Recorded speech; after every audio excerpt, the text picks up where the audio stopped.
যে সমস্ত কৃষকরা এই 2024-25 মরশুমে ধান সরাসরি সরকারি সেন্টারে আপনারা বিক্রি করতে চান, এই বছর আপনাদেরকে ধানের কুইন্টাল প্রতি সহায়ক মূল্য হিসেবে কত টাকা দেওয়া হবে ইতিমধ্যে অফিসিয়াল ওয়েবসাইটে কিন্তু আপডেট চলে এসেছে। তো সেই আপডেটটি আপনাদের সাথে এই ভিডিওতে আমি শেয়ার করতে চলেছি, তাই ভিডিওটি আপনারা একটু না কেটে অবশ্যই সম্পূর্ণ দেখার চেষ্টা করবেন, কারণ এই ভিডিওটি আপনাদের প্রত্যেকেরই খুবই কাজে লাগবে। তো যারা এই মুহূর্তে ভিডিওটি দেখছেন প্রত্যেকে ভিডিওতে লাইক করুন, ভিডিওটি প্রচুর পরিমাণে শেয়ার করে প্রত্যেকটি কৃষক বন্ধুদের এই ভিডিওটি শেয়ার করে দিন। চ্যানেলে নতুন হলে চ্যানেলটিকে অতি অবশ্যই সাবস্ক্রাইব করুন, পাশের ঘন্টার উপর ক্লিক করে অল অপশনটি অন করে রাখুন, যাতে পরবর্তী কোনো আপডেট আপনাদের কখনো মিস না হয়। তো এই মুহূর্তে আমরা দেখতে পাচ্ছেন রয়েছে অফিসিয়াল ওয়েবসাইটে government of West Bengal department of food and supplies online paddy procurement system. গতকাল আমি একটি ভিডিওর মাধ্যমে আপনাদেরকে আপডেট দিয়েছিলাম যে সমস্ত কৃষকরা সরাসরি সরকারি সেন্টারে আপনারা ধান বিক্রি করতে চান, সেক্ষেত্রে আপনারা কিভাবে অনলাইনে রেজিস্ট্রেশন করবেন। ওকে, কমপ্লিট ভিডিও বানিয়ে দিয়েছি। ধান বিক্রি করার আগে অবশ্যই আপনারা কিন্তু সেই ভিডিওটি দেখে নেবেন, কারণ নাম রেজিস্ট্রেশন যদি আগে থেকে আপনার করা না থাকে এই পোর্টালে, সেক্ষেত্রে আপনি কিন্তু ধান সরাসরি সরকারি সেন্টারে গিয়ে ধান বিক্রি করতে পারবেন না।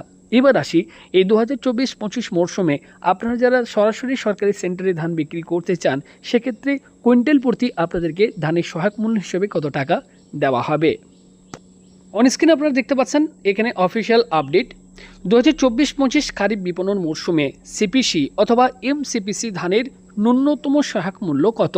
এবছর ধানের ন্যূনতম সহায়ক মূল্য কুইন্টাল প্রতি 2300 টাকা হিসেবে কিন্তু কৃষকদের দেওয়া হবে। এবং যদি আপনি স্থানীয় ধান ক্রয় কেন্দ্র সিপিসি বা মোবাইল সিপিসিগুলিতে ধান বিক্রি আপনি যদি করেন, সেক্ষেত্রে অতিরিক্ত আপনাদেরকে আরও 20 টাকা কিন্তু উৎসাহ মূল্য দেওয়া হবে, অর্থাৎ 2320 টাকা আপনাদেরকে কিন্তু দেওয়া হবে। ওকে, এবং জানিয়ে রাখি এক্ষেত্রে গুরুত্বপূর্ণ এই আপডেটটিও, এই টাকা আপনার ব্যাংক অ্যাকাউন্টে কিন্তু ধান বিক্রি করার ঠিক 3 দিনের কাজের মধ্যে আপনারা কিন্তু পেয়ে যাবেন। ওকে, সেটাই দেখুন এখানে বলে দেওয়া হয়েছে, এই টাকা আপনার ব্যাংক অ্যাকাউন্টে ধান বিক্রির পর 3টি কাজের দিনের মধ্যে সরাসরি জমা হবে। একজন চাষি গোটা বছরে সর্বাধিক আপনারা কিন্তু 90 কুইন্টাল ধান বিক্রি করতে পারবেন। অবশ্য সর্বাধিক বিক্রয়যোগ্য ধানের যে পরিমাণ কৃষক বন্ধু পোর্টালে দেওয়া তথ্য এবং চাষযোগ্য জমির পরিমাণের ওপর কিন্তু নির্ভর করবে।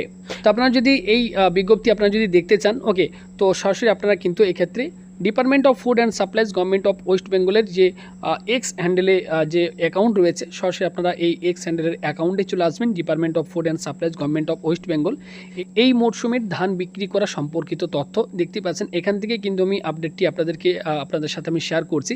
তো এই বিজ্ঞপ্তি যদি আপনারা দেখতে চান, সরাসরি আপনারা কিন্তু ডিপার্টমেন্ট অফ ফুড অ্যান্ড সাপ্লাইজের এক্স হ্যান্ডেলে এসে এখান থেকে আপনারা কিন্তু ডাউনলোড করে এখান থেকে ডিটেলসে আরও আপনারা জানতে পারেন। এছাড়া পূর্ববর্তী বছরে যে সমস্ত কৃষকরা অলরেডি আপনারা ধান বিক্রির জন্য রেজিস্ট্রেশন করেছেন, সেক্ষেত্রে তাদেরকে আবারও নতুন করে রেজিস্ট্রেশন করতে হবে কিনা এই নিয়েও দেখতে পাচ্ছেন এখানে কিন্তু আপডেট দেওয়া হয়েছে। এছাড়া আমাদের গতকাল একটা ভিডিও আমরা বানিয়েছিলাম, সেখানে আপনাদেরকে জানিয়েছি যারা গত বছর আপনারা ধান বিক্রির জন্য রেজিস্ট্রেশন করেছিলেন তাদেরকে নতুন করে আবারও কিন্তু এক্ষেত্রে রেজিস্ট্রেশন করতে হবে কিনা সেই ভিডিওটিতে আমি আপনাদেরকে জানিয়েছি। কিভাবে আপনারা নতুন করে রেজিস্ট্রেশন করবেন এর ওপর কমপ্লিট আমি পরপর স্টেপ বাই স্টেপ প্রসেস নিয়ে একটি ভিডিও বানিয়ে দিয়েছি। অবশ্যই আমাদের বন্ধু টিউটোরিয়াল চ্যানেল প্রবেশ করে আপনারা সেখান থেকে ভিডিওটি দেখে আপনারা কিন্তু ডিটেলসে আরও জেনে নিতে পারেন। এছাড়া দেখুন এখানে এই যে সরকার কর্তৃক সহায়ক মূল্য আপনাদেরকে যে ধান সংগ্রহ করা হবে, তো এক্ষেত্রে ধানের যে গুণমান সেটি কীরকম টাইপের হওয়া উচিত সেটি দেখতে পাচ্ছেন দেওয়া রয়েছে। ধানের সঠিক গুণমান বলতে কী বোঝায় সেগুলির উপর দেওয়া রয়েছে। এই সমস্ত ডিটেলস কিন্তু আপনারা কিন্তু অফিসিয়াল এক্স হ্যান্ডেলের অ্যাকাউন্ট থেকে আপনারা কিন্তু পেয়ে যাবেন। ভিডিওটি ইনফরমেটিভ হেল্পফুল মনে হলে ভিডিওটিতে একটি লাইক করে ভিডিওটি প্রচুর পরিমাণে শেয়ার করে অন্যদের এই আপডেটটি দিয়ে দেওয়ার চেষ্টা করবেন। ধন্যবাদ।